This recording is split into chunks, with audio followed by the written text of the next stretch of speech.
सब कठे भक्तों की जय हरे कृष्णा, सब कठे भक्तों की जय हरे कृष्णा, सब कठे भक्तों की जय हरे कृष्णा। श्री श्री गुरु अन गौरंगा की जय। गौर प्रेमानंदे हरि हरि।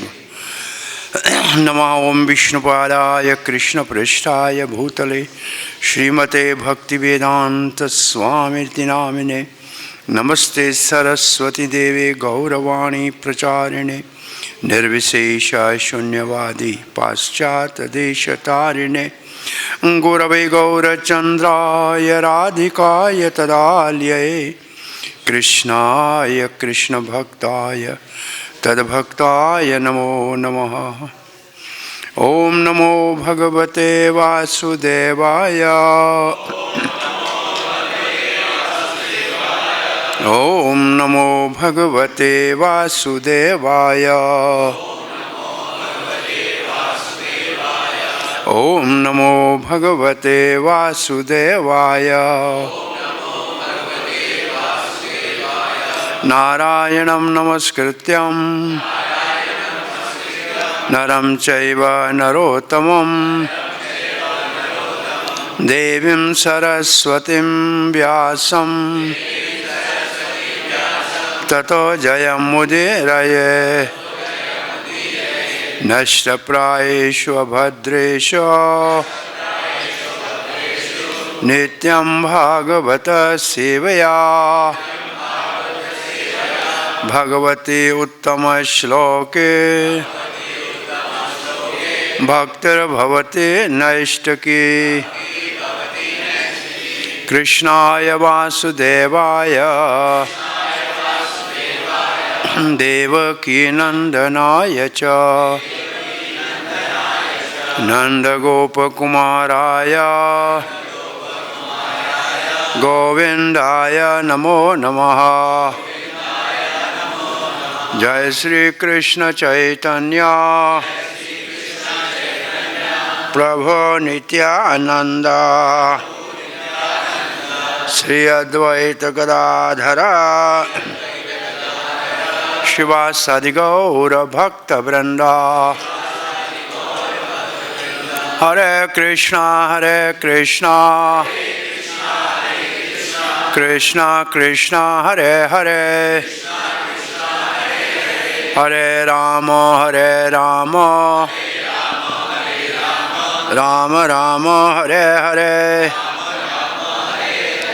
हरे कृष्णा। आप सबका श्री कृष्ण बलराम मंदिर इस्कॉन वृंदावन में प्रातः श्रीमद् भागवत के सत्संग में हार्दिक स्वागत है। श्रीमद् भागवत महापुराण के 7वें स्कंद में प्रहलाद महाराज स्तुति कर रहे हैं भगवान नरसिंह देव की। नरसिंह देव भक्तराज प्रहलाद के लिए प्रकट हुए। भक्त को सताने वाले हिरण्याकशिपु का उद्धार किया। फिर भी हिरण्याकशिपु को मारने के बाद भी भगवान नरसिंह देव बहुत उग्र रूप में थे, क्रोधित थे। सभी देवता ब्रह्मा जी, शंकर जी, इंद्र जी आदि सब ने प्रार्थना करके शांत करने का प्रयास किया। यहाँ तक के लक्ष्मी देवी भी नरसिंह देव को उग्र रूप से शांत करने में समर्थ नहीं थी। तब ब्रह्मा जी ने प्रहलाद जी को कहा कि आपके लिए ये इस रूप में प्रकट हुए हैं, आप इनको शांत कीजिए। तो प्रहलाद महाराज ने प्रणाम किया और उठने से पहले ही नरसिंह देव ने उनको उठा के अपनी गोद में बिठा दिया और चाटने लगे। ये भक्त वत्सल भगवान है। फिर प्रहलाद महाराज नरसिंह देव की जो प्रार्थना कर रहे हैं, इसको ऐसे मानना चाहिए कि प्रहलाद महाराज 12 महाजनों में एक महाजन है। ये महाजन की स्तुति है भगवान की। तो इन स्तुतियों का पाठ करना, इन स्तुतियों का श्रवण करना, इनको समझना, महाजनों के बताए हुए रास्ते के ऊपर चलना है। महाजन ये न गंतस्य पंथा, तो 12 महाजनों में एक प्रहलाद भी महाजन है। तो महाजन प्रहलाद की प्रार्थना से हमको ये सीखना चाहिए कि भक्त भगवान की जब प्रार्थना करते हैं तो ये दूसरे स्कंद में लिखा है कि भगवान की रास आदि लीलाएं जो सिद्ध भक्त हैं, जो प्रेम के स्तर के ऊपर पहुंच गए हैं, जिनके अंदर भाव भक्ति का उदय हुआ है, प्रेम भक्ति प्रकट हो गई है, उनको अधिकार है भगवान की रास लीला आदि के श्रवण वर्णन करने का।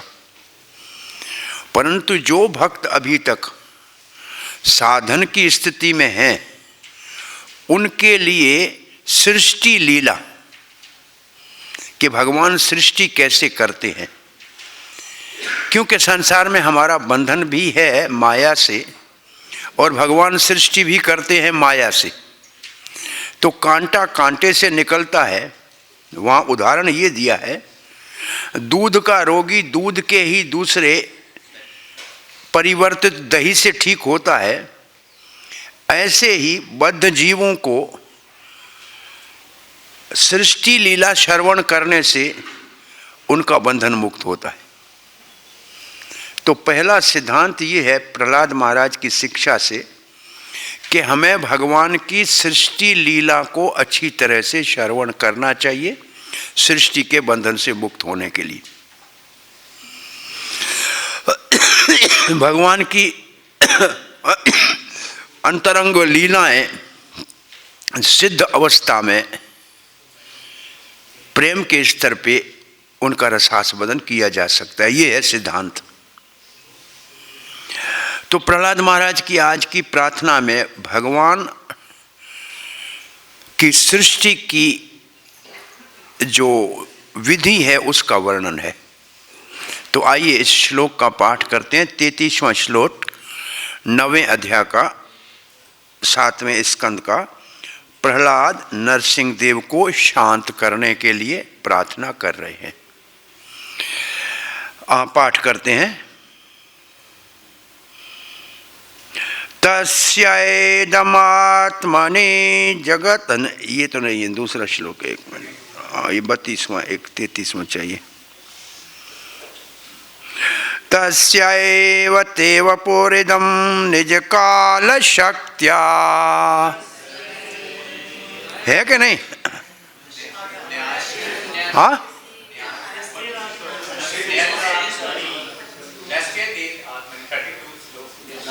33 है आज।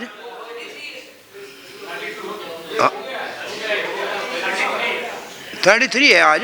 हाँ 33, हमको तो 33 भेजा है, ये 33 है। तस्यैव तेव पुरिदं निज काल शक्त्या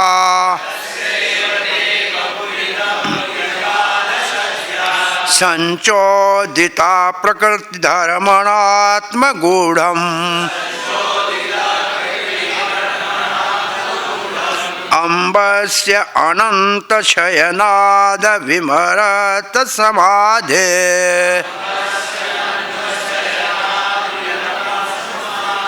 नाभिरभुत्सो कणिका विटं नवाब्जम्।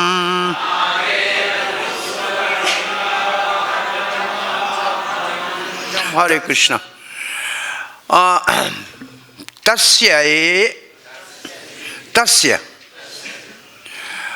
तस्य का अर्थ क्या होना चाहिए?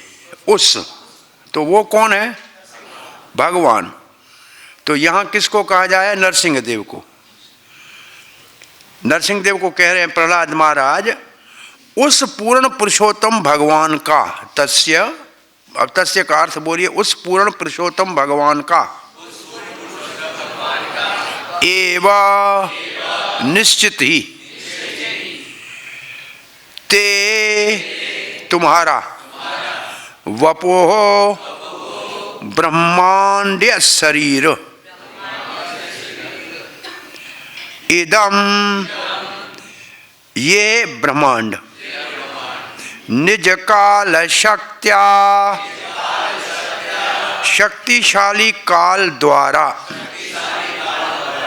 संचोदिता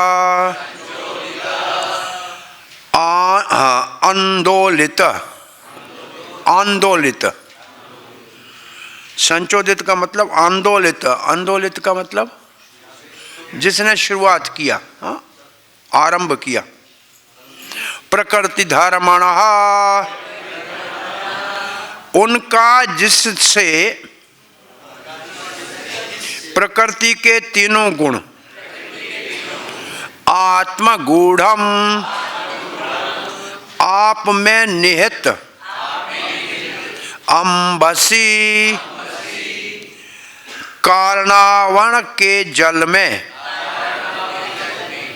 अनंत शयंत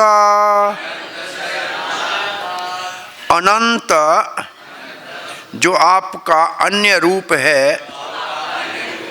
नामक शैया से विरमत समाधे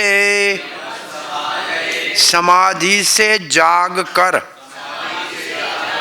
नाभे नाभि से अबोत प्रकट हुआ स्वकणिका बीज से वट वट महान वट वृक्ष की तरह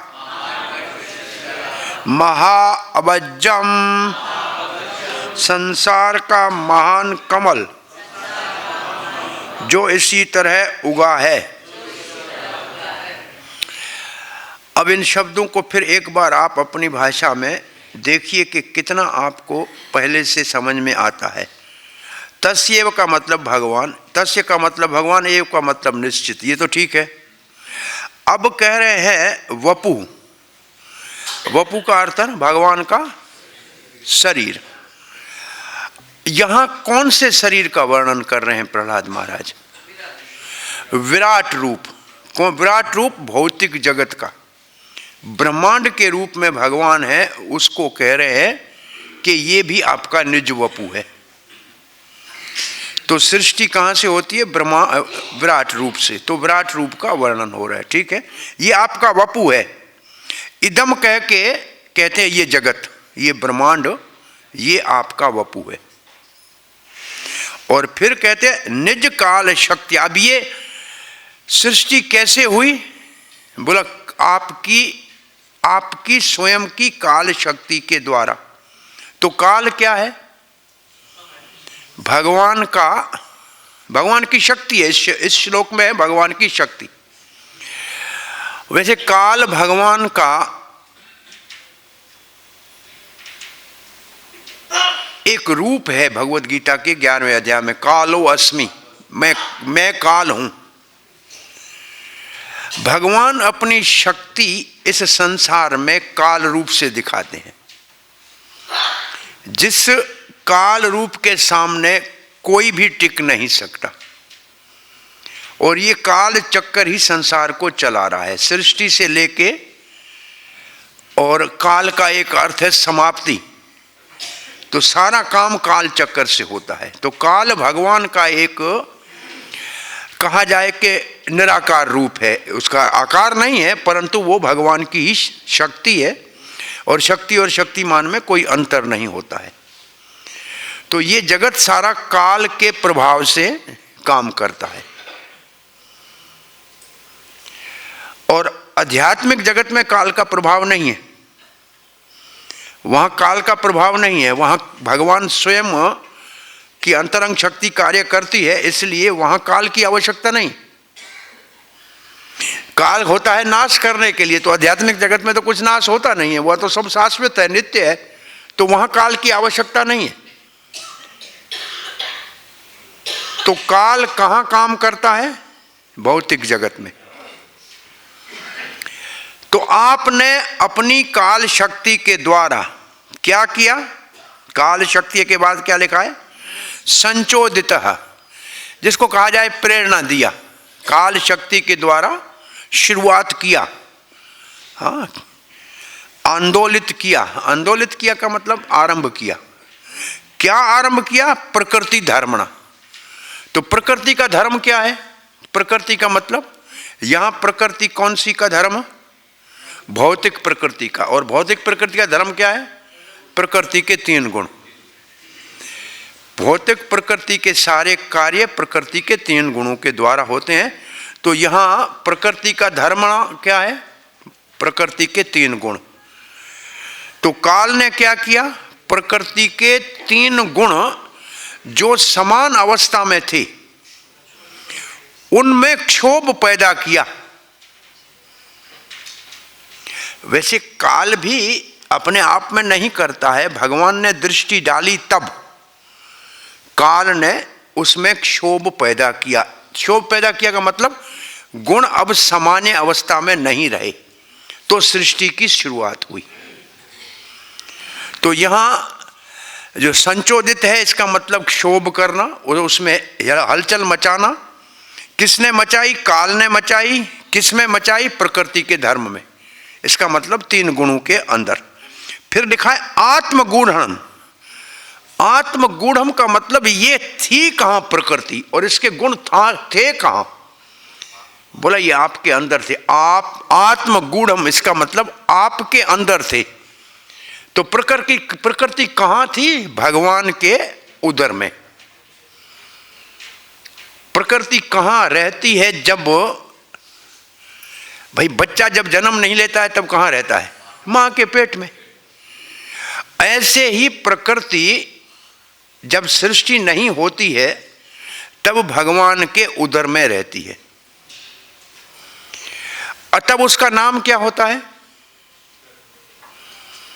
प्रधान। क्या नाम होता है? जब तक भगवान के उदर में होती है तब तक उसका नाम होता है प्रधान। जब सृष्टि के लिए उसको भगवान बाहर निकाल देते हैं पेट से तो उसका नाम हो जाता है महत तत्व। क्या नाम होता है? एक ही चीज है, जब सृष्टि का कर्म शुरू होता है तो उसका नाम है महतत्व, और जब वो भगवान के उदर में है तब उसका नाम है प्रधान। चीज एक ही है। वो क्या है? वो 24 प्रकृति के सारे तत्व हैं, 3 प्रकृति के गुण हैं। इसके अलावा और कुछ भी है क्या? और कुछ भगवान के उदर में है क्या? सारे जीव हैं। सारे बद्ध जीव अपने कर्मों के चिट्ठे के साथ भगवान के उदर में है। ये दामोदर अष्टक में हम कैसे पढ़ते हैं? तव उदारा अर्थ विश्वस्य नमस्ते तो अस्तु दामने स्फुरित दीप धामने। ये तो हुआ रस्सी के लिए। फिर दूसरी लाइन में क्या है? त्व उदार अर्थ विश्वस्य धामने। आपका पेट विश्व का धाम है। इसका मतलब सारी सृष्टि आपके पेट में है। इससे समझ में क्या आना चाहिए कि यशोदा मैया ने कन्हैया के पेट को नहीं बांधा, पूरे ब्रह्मांड को बांध दिया जो उसके पेट में था। पेट में था तो सारे ब्रह्मांड को बांध दिया। इसका मतलब है जो एक भगवान को प्रेम से बांध लेता है पूरी दुनिया को अपने प्रेम से बांध देता है। फिर दुनिया सारी उसके अनुयायी बन जाती है, अपने आप उसकी आज्ञा का पालन कर लेती है। तो अब हमने कौन सी एक लाइन समझी कि प्रलय जब होता है तो ये सारा भौतिक जगत भगवान के पेट में समा जाता है। भगवान का पेट कितना बड़ा होगा? हाँ, पूरा ब्रह्मांड, एक नहीं अनंत कोटि ब्रह्मांड उसमें समाये हुए हैं। हाँ, भगवान का पेट बहुत बड़ा है। हाँ? हरे कृष्णा। तो यहां आत्मगूढ़म का अर्थ क्या हुआ? भगवान के उदर से। इसका अर्थ ये हुआ कि जो प्रकृति भगवान के उदर में थी वहां से भगवान ने निकाली और काल ने उसके ऊपर उसमें संचोदित, उसमें क्षोभ पैदा किया, प्रकृति के तीनों गुणों को हिलाया। अब ठीक है यहां तक। अब आगे क्या कह रहे हैं? आगे शब्द है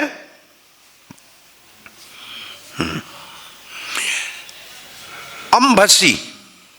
अंभसी, इस शब्द का अर्थ आता है आपको? अंबु, अंब, पानी। अंबसे का मतलब पानी, जल।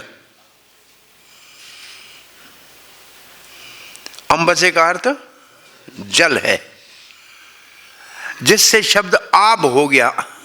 आब हवा कहते हैं ना, आब, आब हवा, आब का मतलब जल और पानी। ये शब्द अंबसे से उर्दू में शब्द आब हो गया। आब पर्शियन, उर्दू, अरबी में आब शब्द हो गया। ये निकला संस्कृत से। आब सुना है ना, आब हवा बदलाने जा रहे हैं, हम जा रहे हैं आब हवा बदलने के लिए, हवा पानी बदलने के लिए जा रहे हैं, आब शब्द। हाँ, और आपने कमल, किसी ने कहा कमल को भी कहते हैं अंबुजा। अंबुजा का मतलब जो जल से उत्पन्न हुआ, अंबुस का, अंबु से जिसका जन्म हुआ तो हो गया अंबुजा। तो वहां भी अंबु का अर्थ क्या है? पानी।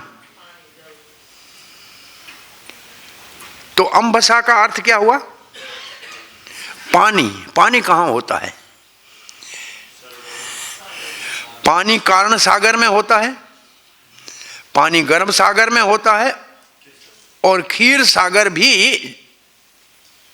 तरल शब्द उसके अंदर भी, वो भी सागर ही है।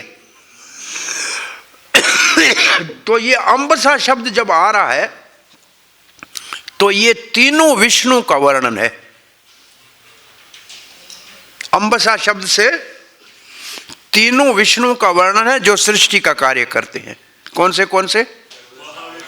कारुण दक्षाई विष्णु, जिसको महाविष्णु कहते हैं, गर्भोदक्षाई विष्णु जो एक ब्रह्मांड की आत्मा बनते हैं, और दक्षाई विष्णु जो कण कण में और सबके हृदय में परमात्मा के रूप में रहते हैं। अच्छा, ये इन शब्दों का भी अर्थ समझ लीजिए। कारण, उदक, शाई। शाई का मतलब शयन करना। उदक का अर्थ क्या हुआ? पानी। उदक का अर्थ होता है जल, और कारण का मतलब कारण सागर। कारण सागर के में, जग के जल में सोने वाले, गर्भ सागर के जल में सोने वाले, क्षीर सागर के जल में सोने वाले। और इन तीनों को नारायण कहते हैं, क्योंकि जो नार अयनम स नारायण, जो जल में शयन करे वो नारायण।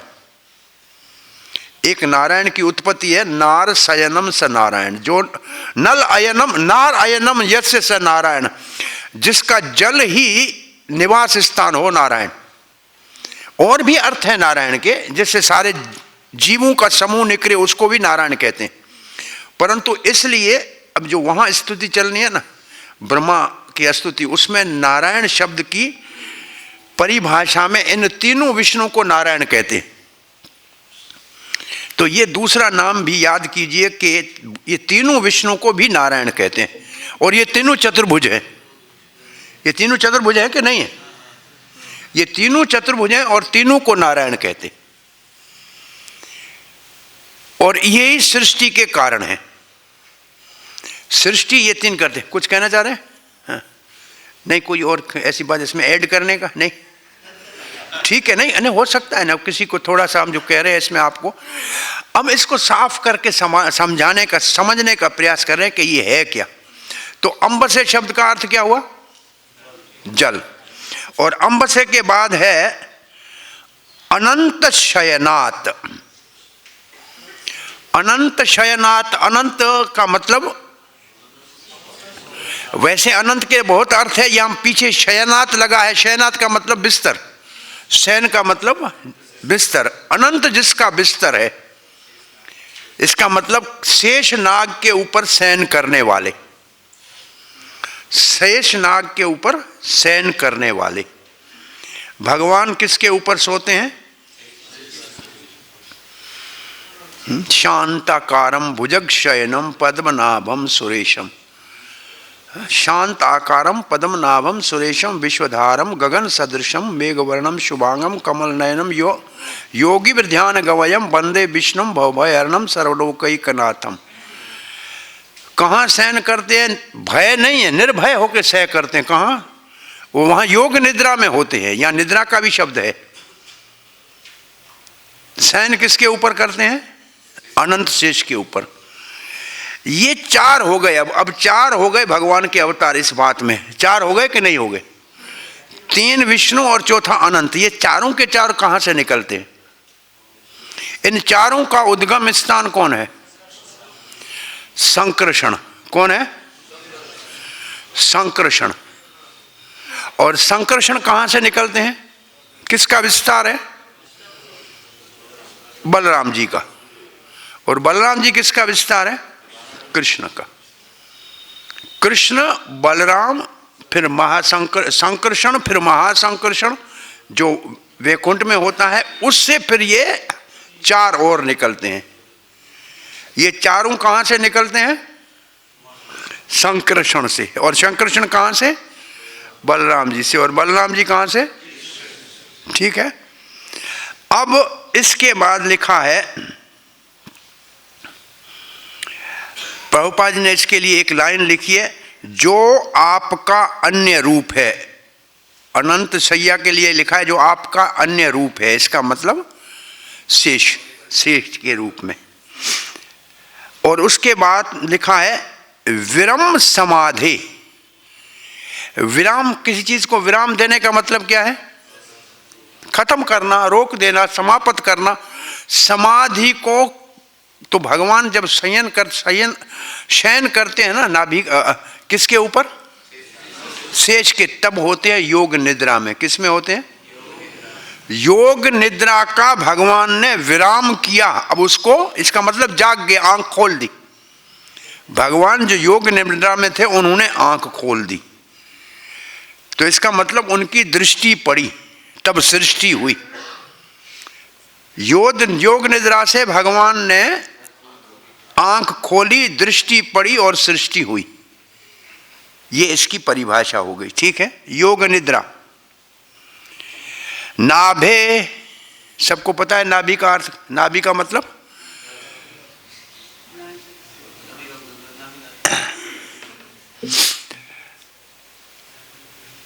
एक शरीर से दूसरे शरीर को जोड़ने की जगह। ये दूसरा स्कंद भागवत में जब पढ़ेंगे तो कहते हैं नाभि,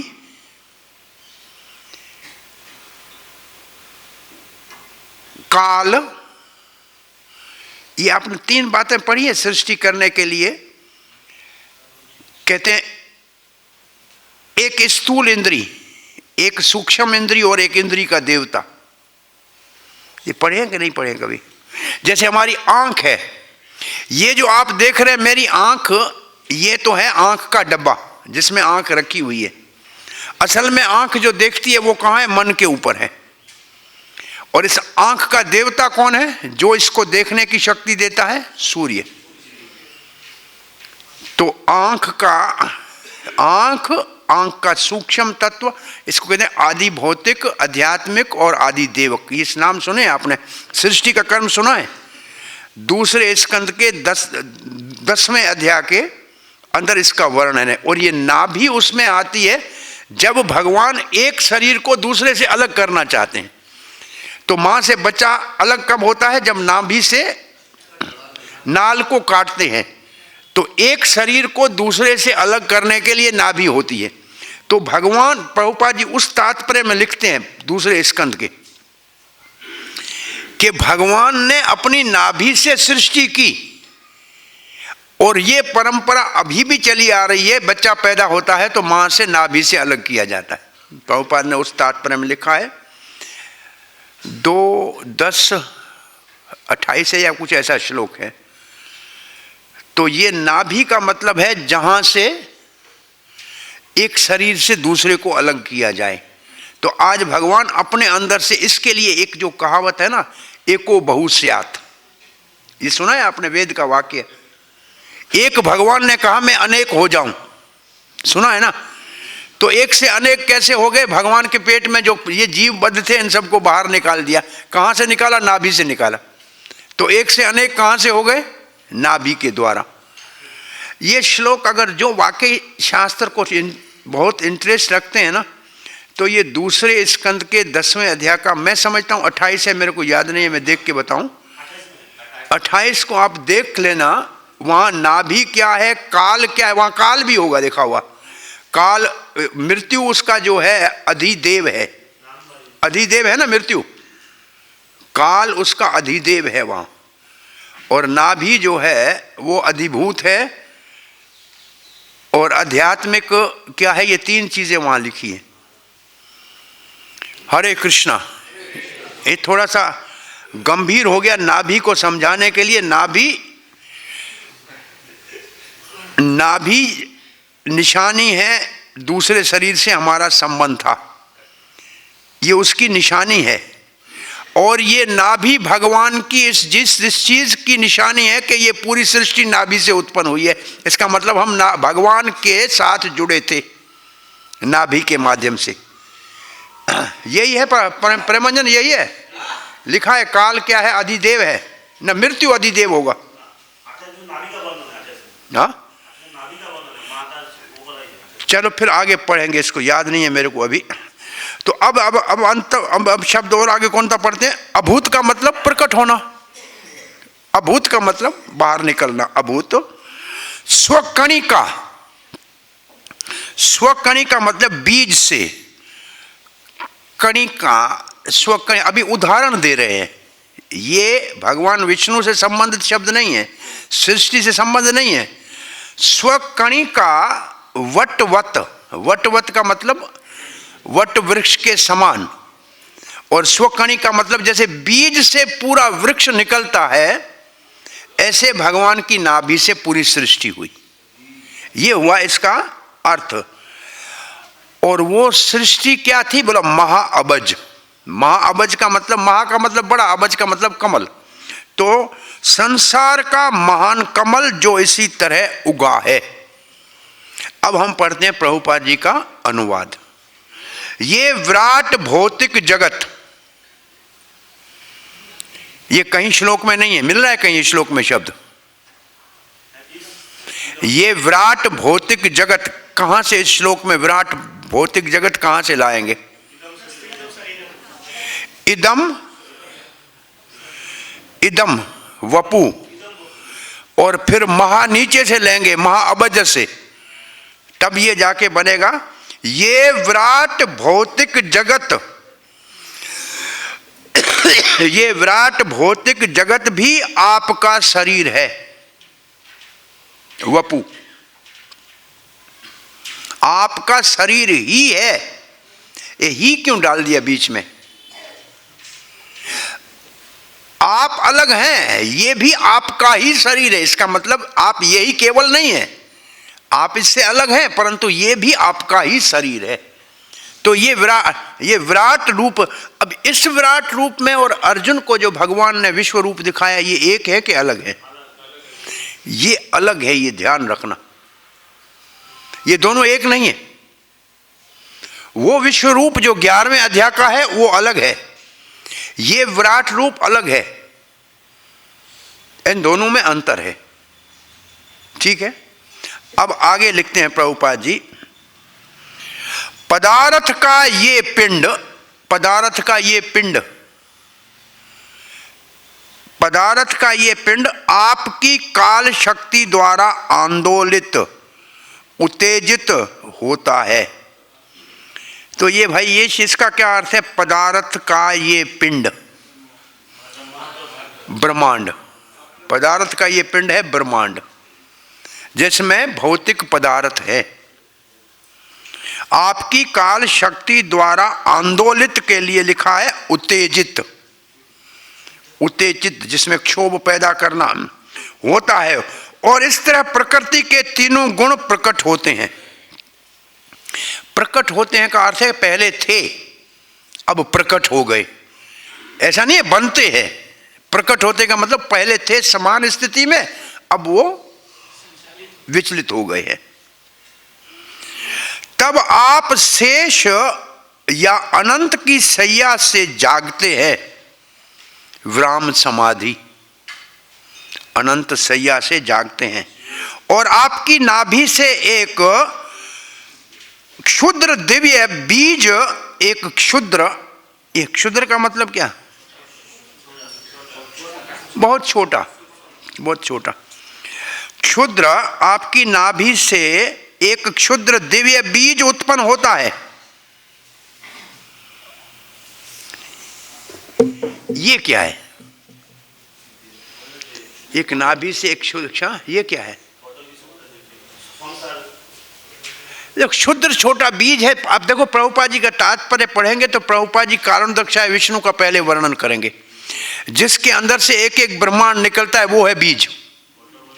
एक एक ब्रह्मांड है वो बीज है, क्योंकि वही पूरा सृष्टि बनेगा, पूरा एक ब्रह्मांड बनेगा। ये क्षुद्र बीज निकलता है कहां से? आपकी नाभि से। यहां लिखा है आपकी नाभि से एक क्षुद्र बीज निकलता है, उत्पन्न होता है। उसी बीज से विराट जगत का कमल पुष्प प्रकट होता है। ठीक उसी तरह जिस प्रकार एक छोटे बीज से विशाल वट वृक्ष उगता है। उदाहरण क्या है इसमें? छोटे बीज में पूरा वृक्ष समाया होता है। ऐसे जो कारण दक्षाय विष्णु के रोमकूपों से छोटे छोटे बीज जैसे ब्रह्मांड निकलते हैं, मटर के दाने जिसने, उसके अंदर पूरे का पूरा ब्रह्मांड समाया होता है। अब प्रभुपाद जी का तात्पर्य पढ़ रहे हैं। महाविष्णु के 3 विभिन्न रूपों का कर्मशः वर्णन किया जा रहा है। अब प्रभुपाद जी कहते हैं इस श्लोक में महाविष्णु के 3 रूपों का वर्णन किया जा रहा है। इस महाविष्णु के 3 विभिन्न रूपों का क्रमशः वर्णन किया जा रहा है। ये है कारणोदक्षायी विष्णु, गर्भोदक्षायी विष्णु तथा क्षीरोदक्षायी विष्णु, जो सृष्टि तथा पालन के उद्गम है। अब इसमें प्रभुपाद ने 2 शब्द लिखे हैं, जो सृष्टि तथा पालन के उद्गम है। अब बताइए कौन सृष्टि करता है, कौन पालन करता है तीनों में से? भाई दोनों को लिख दिया ना, सृष्टि और पालन दोनों लिखे हैं। तो सृष्टि कौन करता है? कारुणदक्षाय सृष्टि किसकी करते हैं? ब्रह्मांडों की। और गर्भोदक्षाई एक ब्रह्मांड की। कारुणदक्षाय विष्णु पूरी भौतिक सृष्टि की आत्मा है, उसी से निकलते हैं सब। परंतु एक जो ब्रह्मांड है उसकी आत्मा है गर्भोदक्षाई विष्णु। तो ये दोनों करते हैं सृष्टि। पालन कौन करता है? क्षीरोदक्षाई विष्णु पालन करते हैं। पालन करता है क्षीरोदक्षाई विष्णु और सृष्टि करते हैं कारुणदक्षाई और गर्भोदक्षाई। देखो प्रभुपाद के शब्दों को ठीक समझने की आवश्यकता है कि ये तीनों विष्णु क्या करते हैं? सृष्टि तथा पालन के उद्गम है। सृष्टि और पालन इनसे होता है। महाविष्णु से गर्भोदक्षाई विष्णु उत्पन्न होते हैं। महाविष्णु गर्भोदक्षाई विष्णु कहां से उत्पन्न होते हैं? कारुणदक्षाई विष्णु से। अच्छा, उत्पन्न होते हैं जिससे कर्मशः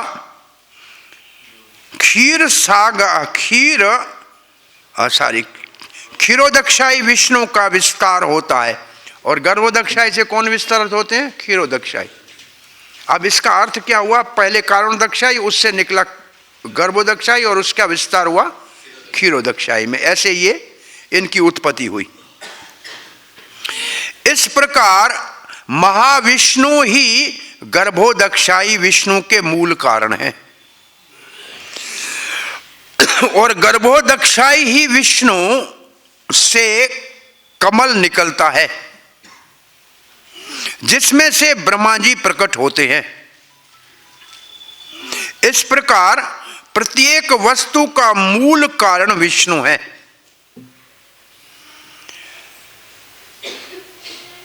कमल निकला कहां से? कमल नहीं निकला, कमल का डंडा निकला और डंडे के ऊपर एक महाकमल बना। ये कमल आपके विचार में कितना बड़ा होगा? जितना ये सृष्टि है इतना बड़ा कमल है, और नीचे से है डंडा, और उस डंडे के अंदर विराट रूप है पूरा। डंडे में 14 भवन है। वहां लिखा है कि ब्रह्मा जी के 3 रूप प्रकट होते हैं। ब्रह्मा जी के 3 रूप सुने हैं आपने? एक तो चतुर्भुज ब्रह्मा जो ऊपर बैठा है, तब देखता है चारों ओर से हो जाता है। एक को कहते हैं सारे जीवों का हिरण्यगर्भ। हिरण्यगर्भ जो सारे जीवों को अपने अपने 84 लाख जूनिया कौन देता है? ब्रह्मा जी देता है ना, वो हिरण्यगर्भ। और तीसरा ये नाभि, ये पूरा विराट रूप जो है ये भी ब्रह्मा से संबोधित है। ये उसी में पढ़ना, कहाँ? दूसरे स्कंद में। ये चक्रवर्ती पाद के टीका में इसके ऊपर इसका वर्णन है कि यहाँ ब्रह्मा जी 3 रूपों में प्रकट होते हैं। वहाँ त्रयी लिखा है। तो यहाँ क्या हमने पढ़ा अब कि क्योंकि गर्भोदक्षाई विष्णु के नाभि से कमल निकलता है और कमल के ऊपर ब्रह्मा का जन्म होता है। इसका मतलब ब्रह्मा से सृष्टि होती है, तो सारी सृष्टि का आदि कारण कौन है? तब हम 15वें अध्याय भगवत गीता में क्या पढ़ते हैं? ऊर्ध्व मूलाद शाखम। तो ऊर्ध्व मूल का मतलब इस ब्रह्मांड का मूल ऊपर है, और वो मूल कौन सा है? ब्रह्मा। और ब्रह्मा कहाँ से निकला? गर्भोदक्षाई से। गर्भोदक्षाई कहाँ से निकला? कारुण्यदक्षाई से। तो मूल क्या है फिर? कारुण्यदक्षाई कहाँ से निकला? संकर्षण से। संकर्षण कहाँ से निकला? बलराम जी से। बलराम जी कहाँ से निकला? कृष्ण से। तो मूल कौन है? कृष्ण। ये इसको ऐसे समझा जाएगा। जल्दी पढ़ के पूरा करें, टाइम बच खत्म हो रहा है। ओके जी। फलस्वरूप विराट जगत, फलस्वरूप विराट जगत विष्णु से भिन्न नहीं है। ये बात क्यों इतनी समझाएगी कि ये जो विराट जगत है ये भगवान से अलग नहीं है, क्योंकि उससे उत्पन्न होता है। इसी की पुष्टि भगवत गीता के 10:8 में की गई है। क्या कहा है 10:8 में? जहां कृष्ण कहते हैं अहम सर्वस्य प्रभव मत सर्वम प्रवर्तते, सारी सृष्टि मुझसे उत्पन्न होती है, मैं ही उसका संचालन करता हूं। मैं समस्त आध्यात्मिक तथा भौतिक जगत का स्रोत हूं। मुझी से प्रत्येक वस्तु उद्भूत होती है, उद्भूत है। गर्भोदक्षाई विष्णु कारुण्यदक्षाई विष्णु के अंश हैं, जो स्वयं संकर्षण के अंश हैं। अब देखो आ रहा है संकर्षण के अंश हैं। गर्भोदक्षाई किसके अंश है? कारुण्यदक्षाई। कारुण्यदक्षाई किसके अंश है? संकर्षण के। और इस प्रकार अंततो गत्वा कृष्ण समस्त कारणों के कारण है, सर्व कारण कारण। निष्कर्ष ये निकलता है कि भौतिक तथा आध्यात्मिक दोनों जगत परमेश्वर के शरीर माने जाते हैं। भौतिक जगत भी भगवान का शरीर और आध्यात्मिक जगत भी भगवान का शरीर माने जाते हैं। हम ये समझ सकते हैं कि भौतिक शरीर की उत्पत्ति आध्यात्मिक शरीर से होती है। ये एक लाइफ कम्स फ्रॉम लाइफ। भौतिक शरीर की उत्पत्ति आध्यात्मिक शरीर से होती है, अतएव वो आध्यात्मिक शरीर का अंश है, विस्तार है। जब मनुष्य आध्यात्मिक कर्म, अब प्रभुपाद जी एक बहुत बड़ी बात कह रहे हैं, इसको समझ के कथा को पूरा करते हैं। अब ये तो हो गई सृष्टि समय। अब हमने आपको पहले क्या कहा था? सृष्टि किसके लिए है? सृष्टि लीला बद्ध जीवों के लिए। काय के लिए? बंधन से मुक्त होने के लिए। अब उसका जो संकेत प्रभुपाद जी यहां दे रहे हैं, अब हमने जो यहां तक पढ़ा, इससे हमें क्या लाभ? कारुण्यदक्षाई हो, विष्णु दक्षा हो, गर्भोदक्षाई हो, नाभि हो, कमल हो, उससे हमें क्या लेना? ये देखो, ये लाइनें ध्यान से पढ़ना। अब सुनना,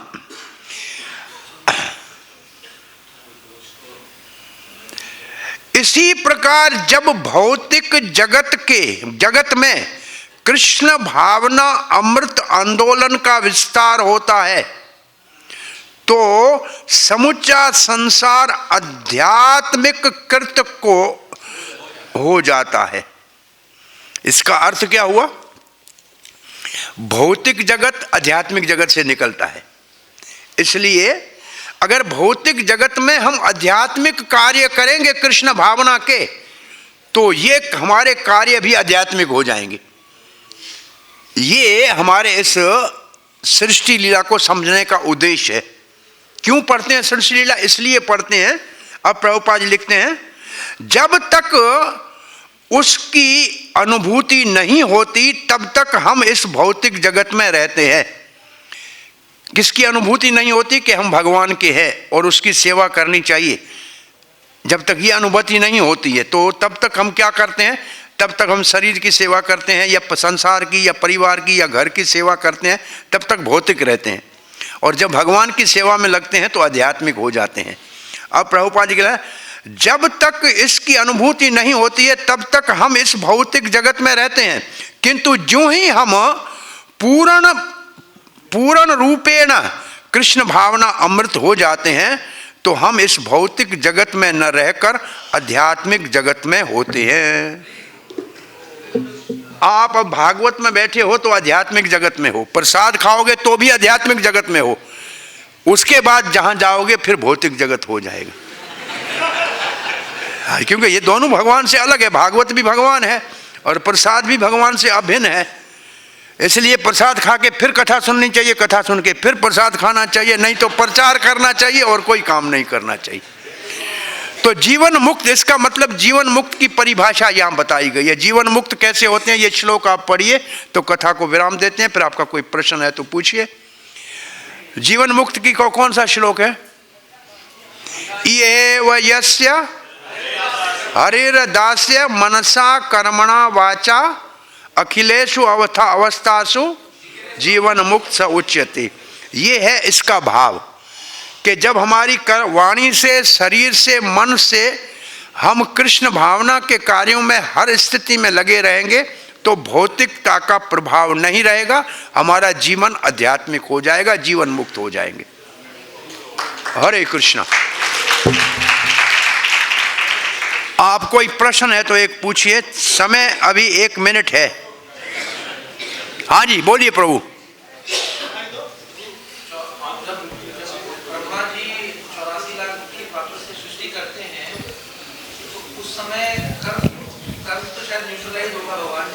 जब ब्रह्मा जी सृष्टि करते हैं तो 84 लाख में विभाजन करते हैं तो उसमें पुराने कर्म क्या प्रभाव है? मतलब 84 लाख योनियों की संभावना है। ये हमारी एक परिभाषा बहुत समय से बहुत आसानी से हम बताते हैं। ब्रह्मा जी को कुछ नहीं करना होता है। आज के लोगों को समझाने के लिए हम कहते हैं ब्रह्मा जी के पास एक बहुत सर्वर है कंप्यूटर का, उसमें वो एक जीव को लेके डालते हैं अंदर, उसके बाद उसके कर्म डालते हैं तो उसके अंदर आता है कि ये बड़ा धर्मात्मा था, बड़ा दयालु था, बड़ा उदार था, अरे ये तो देवता के लायक है। तो फिर वो 5 भूत और माल अंदर डाल के डी दबाते हैं तो देवता बन के बाहर निकलता है। कुछ नहीं करना है ब्रह्मा जी को। एक और जीव को पकड़ के ब्रह्मा जी ने अंदर डाला का गधा मजूरी करता है, सुबह से शाम कोई काम नहीं करता है, उसका चिट्ठा कर्मों का, उसका अंदर मसाला डाले और फिर ग दबाया, गधा बाहर निकला। तो ब्रह्मा जी को कुछ नहीं करना है, जीव को डालो और उसके कर्मों को डालो और मसाला डालो तो सब समझ में आता है कि ये क्या है। ये बहुत कंजूस था, कभी भी पुस्तक गीता नहीं लेता था और कहीं सेवा नहीं करता था, बहुत कंजूस था, धन के ऊपर सांप की तरह बैठा था। दबाओ ए स्नेक बार। जीव कैसे बनता है ये ब्रह्मा जी को कुछ नहीं करना पड़ा, ये ब्रह्मा जी के लिए आसान तरीका है। आपका क्या प्रश्न है? हाँ जी हरे कृष्ण प्रभु जी। हाँ जी प्रभु जी, ये आपने कहा ना कि जैसे जो सृष्टि की रचना जीव को बंधन से मुक्त करने के लिए है, तो जीव का बंधन क्या है? जीव का बंधन क्या है? जीव का बंधन है प्रकृति के 3 गुण जो बनाते हैं उसका स्वभाव, और स्वभाव का प्रभाव होता है उसके अंतःकरण पे, और उसका अंतःकरण है मन, बुद्धि और अहंकार। वो एक जन्म से दूसरे जन्म में हमारे साथ जाता है, वो हमारे बंधन का कारण है। कौन है बंधन का कारण? प्रकृति के गुण। गुणों से हम बंधे हुए हैं। गुणों ने कहाँ प्रभाव डाला है? हमारे सूक्ष्म शरीर के ऊपर, मन बुद्धि अहंकार के ऊपर, चित्त चेतना के ऊपर, और वो हमारे साथ जाता है। ये शरीर तो यहाँ रह जाता है, सूक्ष्म शरीर हमारे के साथ जाता है, तो वो बंधन का कारण है। इच्छाएं उसी के अंदर होती हैं सारी। एक बच्चा क्या प्रश्न पूछ रहा था, बस वो आखिरी प्रश्न है, बोलिए, बोलो बच्चे। हाँ हरे कृष्णा प्रभु जी, दंडवत प्रणाम। प्रभु जी मैं पूछना चाहता हूँ विराट रूप जो आप बताया कि इस विराट रूप में और उस विराट रूप में बहुत अंतर है, तो वो जानने की इच्छा ये है। विराट रूप सृष्टि करने के लिए है, और ये विराट रूप सृष्टि करने के लिए वो विश्व रूप भगवान ने अर्जुन को दिखाया, जिसमें काल रूप दिखाया, जिसके अंदर पूरा ब्रह्मांड दिखाया, वो दूसरी तरह, वो दूसरा विश्व रूप है। वो भगवान ने कहा इससे पहले मैंने किसी को दिखाया ही नहीं है, जबकि यशोदा मैया ने 2 बार देखा है, कौरवों की सभा में भी दिखाया गया है, लेकिन वो सृष्टि करने के लिए नहीं है, ये सृष्टि करने के लिए है। ये तो सदा ही होता है, वो सदा नहीं होता है, ये सदा ही सृष्टि के समय प्रकट होता रहता है। हरे कृष्णा, धन्यवाद। श्रील प्रभुपाद की जय, गौर भक्त वृंद की जय।